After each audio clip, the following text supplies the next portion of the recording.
আবু জেহেল তাকি লইয়া এত বড় বাটপাড়ার দুশ্মন হওয়ার পরেও বেমারর বাহানা করিয়া রাস্তার মধ্যে গর্ত করিয়া আবার নবী মুহাম্মদুর রাসূলুল্লাহ সাল্লাল্লাহু আলাইহি ওয়াসাল্লামরে খবর দিয়া কইলা, যাও আমার বাতিজারে গিয়া কইয়া আমি নবী মুহাম্মদ আমি আবু জেহেলে কইয়ার আমারে আইয়াতে আমার একটাবার দেখতা আমি বড় জবর বেমার। নবী যেই মাত্র খবর শুনলা, পৃথিবীর সবচাইতে তার খানদানের মধ্যে প্রকাশ্য দুশ্মন আবু জেহেল, সবচাইতে বড় বাটপার আবু জেহেল, এরপরেও বাজার থাকি গিয়া খাজুরের মশা লইয়া আবার নবী মুহাম্মদুর রাসূলুল্লাহ সাল্লাল্লাহু তাআলা আলাইহি ওয়াসাল্লাম একজন প্রকাশ্য দুশ্মনের বাড়িতে রওনা দিলা। সুবহানাল্লাহ। আবু জেহেলের রাস্তার মধ্যে গর্ত খনিয়া গর্তর উপরে সামান্য ছোট্ট ছোট্ট বাঁশের টুমা দিয়া জাবরা গুলা দিয়া গর্তর আপনার মুখটা বন্ধ করিয়া রাখলো, যাহাতে কোনো মানুষের ফাড়া মারার লগে লগে বাঙ্গিয়া গর্তর মধ্যে ঢুকে। এখন আউযু বিল্লাহ। অর্থাৎ বেঈমানে গর্ত করছে আমার নবীজির হত্যা করার লাগিয়া। যে সময় নবীজি আবু জেহেলের বাইত রওনা দিলা, আবার আল্লাহ তাআলা জিবরাইল দেখলে, জিবরাইল যাও আমি আল্লাহ তাআলা খুঁজে দিয়ার। আবার নবী তান দুশ্মনের বাড়িতে রওনা দিছে, ইগে রাস্তার মধ্যে ফাত খুলিয়া রাখছে, ওই গাতর মধ্যে ফলি আমার নবীজিরে হত্যা করতো। আমি খুঁজে দিয়ার আবার নবীজি গর্তর মধ্যে ফাড়া দেওয়ার আগে তুমি জিবরাইলে তোমার ডানা বিছাইয়া দিও। সুবহানাল্লাহ। যেই মাত্র নবীজি গর্তর মধ্যে ফাড়া মারতা, ওই সময় এখানে জিবরাইল আলাইহিস সালাতু ওয়াস সালাম তান ডানারে বিছাইয়া নবীজিরে সালাম দেয়া কইলা, নবী এই জায়গার মধ্যে ফাড়া না ফাড়িয়া আমার ডানার মধ্যে আপনার ফাউ মুবারক কান্তা রাখুন।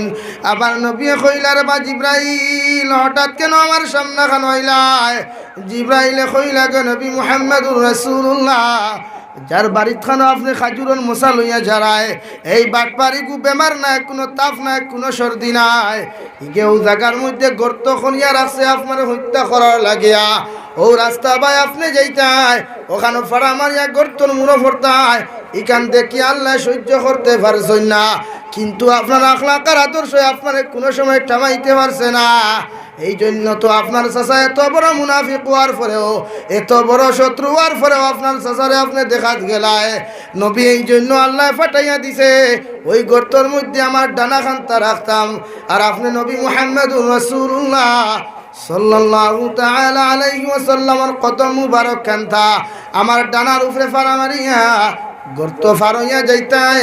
সুবহানাল্লাহ। যখন হিন গেলাম মশা লইয়া গিয়া চাচার লগে দেখা করিয়া দেখলা বেটায় হৌতেন আপনার মেকুরুল লাগান বানা ধরছে বেমার। নবীজিয়ে দেখিয়া আতুত মুসাফা করিয়া রওনা দিলা। হিকু বেটা তার দান মনে মনে স্টেঞ্জ গেল, আরে অত বড় গাত হরলাম যা বাদ দিলাম, এই না আইলা কিলা, এই আইলা কিলা। যে সময় নবীজিয়ে দেখা করিয়া জায়গার তাকি রওনা দিলা, বিকাল বেলা মুনাফিক বাড়াইছে, মুনাফিক বারোয়াও গাতর মধ্যে পড়ি গেল। নাউযু বিল্লাহ। দের যার লাগি কুফ করে হে কুফরি মরে, হে কুফরি মরে।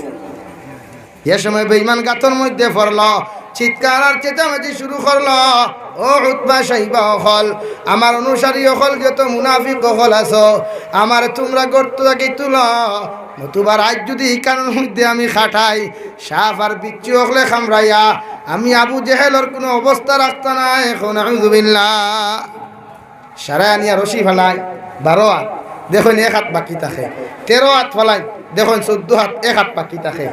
এইভাবে যখন রশি ফেলাইতে ফেলাইতে কোনো ব্যবস্থা না হয়, যখন কোনো লাইনার সিস্টেম করা না হয়, ওই সময় খানো আবু জেহেলে তার অনুসারী অকলরে কইল, রে বা তোমরা যে কানের মধ্যে রশি দেরায়, আমি আবু জেহেলে আমি এখানটা জিনিস বিশ্বাস করিয়া যাই, আর আল্লাহর জাতর কসম খাইয়া খয়ার কিয়ামত পর্যন্ত যদি তোমরা আমার জমিনের মধ্যে যাও, কিয়ামত পর্যন্ত যদি তোমরা সারা দুনিয়ার রশি আমার গাতর মধ্যে ফালাও, এর বাদেও আমার আব্দুল্লাহর ফুয়া মুহাম্মদ ব্যতীত আমার কোনো মানুষই কান থাকি তুলতে পারতো না।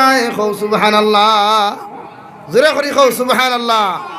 সারা মানুষরা কইলে, রে বাজাও আমার আব্দুল্লাহর ফুয়া মুহাম্মদুর রাসূলুল্লাহ সাল্লাল্লাহু তাআলা আলাইহি ওয়াসাল্লাম রে তোমরা খবর দেও, নবী মুহাম্মদুর রাসূলুল্লাহ সাল্লাল্লাহু তাআলা আলাইহি ওয়াসাল্লাম এত বড় মুনাফিক, এত বড় শত্রু আর পরেও ওই নবীজি ওই জায়গার মধ্যে রওনা দিলা।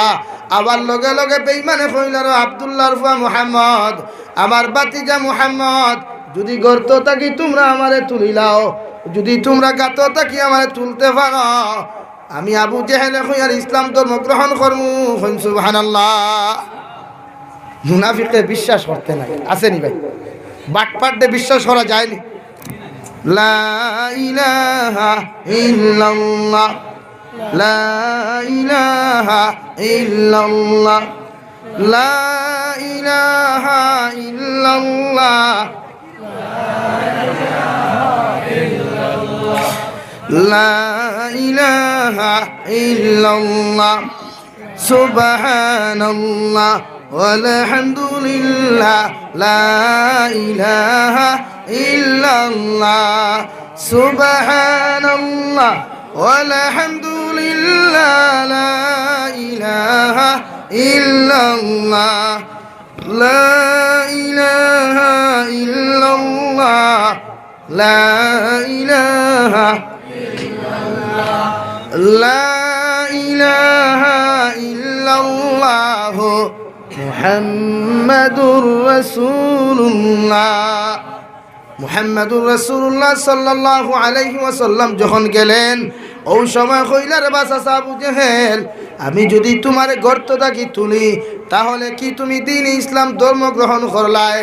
বাটপারে গাতর মুর্তাকি কইলার বা মুহাম্মদ, আল্লাহর জাতর কসম খাইয়া খয়ার, তুমি যারে এক আল্লাহ বলিয়া জমিন মানো, ওই আল্লাহর কসম খাইয়া আমি আবু জেহেলে খয়ার, তুমি তুলা মাত্রই আমি ইসলাম ধর্ম গ্রহণ করমু। সুবহানাল্লাহ। নবীকে যেই মাত্র রশি না দিয়া আবার নবী দস্তে নবুয়ত রাত মুবারক কান্তা গর্তের মধ্যে দিলা, আর আবু জেহেলের সঙ্গে সঙ্গে লাগাল ফাইলিল। অর্থাৎ আল্লাহ জিব্রাইলকে ফাটে কইলে, জিব্রাইল যাও। আবার নবীজি রাত দিয়া তো আবু জেহেলটা লাগাল ফাইতা নাই, তুমি জিব্রাইলে তোমার ডানা দি তুলা মারিয়া আবু জেহেলর আতখান তানিয়া আখরি জবানার নবী রাতর লগে লাগাইয়া দিয়া আমার নবী মুহাম্মাদুর রাসূলুল্লাহ সাল্লাল্লাহু আলাইহি ওয়াসাল্লাম রে শক্তি দিয়া ওই আবু জেহেল রে তুলা নিল। হোকা সুবহানাল্লাহ। যেতে গাতটা কি তুললো, তুলিয়া কইল, আজ পুরা বিশ্বাস করছি তুমি কিটা জাদু করো। জোরে কও নাউযুবিল্লাহ, আর জোরে করি কও নাউযুবিল্লাহ। কারণ বাটপার জমিনও বাটপারও থাকে, মুনাফিক জমিনও মুনাফিকও থাকে। হাসানি ভাই, যদি বাটপার না হইতো তে গাতটা কি তুলি ওখান করার কথা নি, অত বড় বিপদ। তে বাটপার সকল দিনও বাটপার থাকে। মুহাম্মাদুর রাসূলুল্লাহ সাল্লাল্লাহু আলাইহি ওয়াসাল্লাম কেন গেলেন? শুধু ওনার আদর্শ, ওনার আখলাক পৃথিবীর সমস্ত মুসলমান জাতিরে প্র্যাকটিশন দিয়া গেলা, স্লিপ দিয়া গেলা, সিলেবাস দিয়া গেলা, রুটিন দিয়া গেলা। আমি নবীজিরে যদি যত মানুষে দুশ্মনী জমিন করুক না কেন, এরপরেও যদি আমার মুসলমান আমার পাড়া প্রতিবেশী কোনো যদি বিপদ পড়ে, আমার গরর দ্বারও যদি কোনো হিন্দু মানুষও বিপদ পড়ে, আমি মুসলমানের গরর দ্বারও যদি কোনো খ্রিস্টান মানুষও বিপদ পড়ে, তুমি মুসলমান হিন্দু মনে করিয়া তার বাড়ির যাওয়া বন্ধ করিও না। তুমি মুসলমান খ্রিস্টান জানিয়া তার সাহায্য করা বাদ দিও না। আমি নবীজির আদর্শ আখলাকরে বাস্তবায়ন যদি করতে হয়, এক হিন্দু মানুষ যদি বিপদ পড়ে, এরপরে ওই মুসলমান হইয়া তুমি তার সাহায্য করিও। এটা আমি নবী মুহাম্মাদুর রাসূলুল্লাহ সাল্লাল্লাহু আলাইহি ওয়াসাল্লামের আদর্শ। সুবহানাল্লাহ। এই জন্য তো দু জাহানের নবী মুহাম্মাদুর রাসূলুল্লাহ সাল্লাল্লাহু আলাইহি ওয়াসাল্লাম ফরমাইন, তিন আমল যত মুসলমানের মধ্যে হওয়া যাইব, ওই মুসলমান কিয়ামতের ময়দান বিনা হিসাবে জান্নাতে যাইব। এক নম্বর মান আকালা তাইয়িবান, যে মুসলমানের জমিনের মধ্যে হালাল রিজিক খাইব, হালাল ইন্তেকাম করব, হালাল রুজির জমিনের মধ্যে তালাশ করিয়া সারাটা জিন্দেগি তার ইন্ডাস্ট্রির মধ্যে তার ফেটুসার মুকামের মধ্যে যখন হালাল রিজিক ঢুকাইব, ওই মানুষ কিয়ামতের ময়দানে বিনা হিসাবে জান্নাতে যাইব। সুবহানাল্লাহ। আজ মুসলমান দেখো কোন কারণে দোয়া কবুল হয় না। মুসলমান করে দি যাইও না, সামনে দি যাইও না, পিছনের দিকে তাকাও। তোমার পেটের মধ্যে হারাম লইয়া তুমি দোয়া করিয়াছ, কুরবানি ফালারায়, আমার আল্লাহ হারামর কারণে তোমার দোয়ারে কবুল করেন না।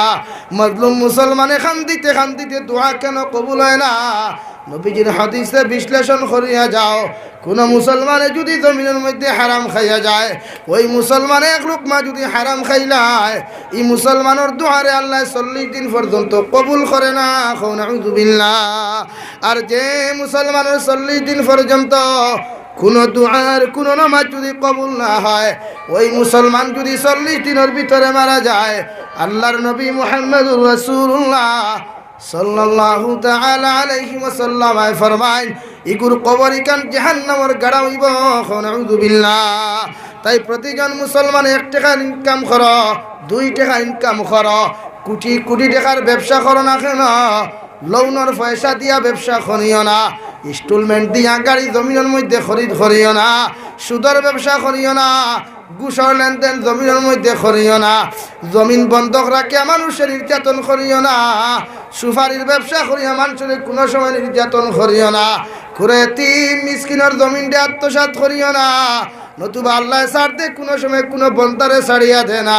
যদি জমিনের মধ্যে কোনো মুসলমানে কোনো এতিমের হক জমিনের মধ্যে মারিয়া খাইলাও, কোনো রাড়ি ব্যবহার হকরে যদি জমিনে মারিয়া খাইলাও, আল্লাহর জাতর কসম খাইয়া খুইয়ার, যত মুসলমানে শক্তিওয়ালা মুসলমানে যদি কোনো দুর্বল মানুষের উপরে জমিনের নির্যাতন করা, ওই মুসলমানরা খাইল কিয়ামতের ময়দান আল্লাহ জাহান্নামের মধ্যে যখন দিব, জাহান্নামের মধ্যে দেওয়ার লগে লগে আল্লাহ সঙ্গে সঙ্গে জিকির করব, মা সালাকাকুম ফি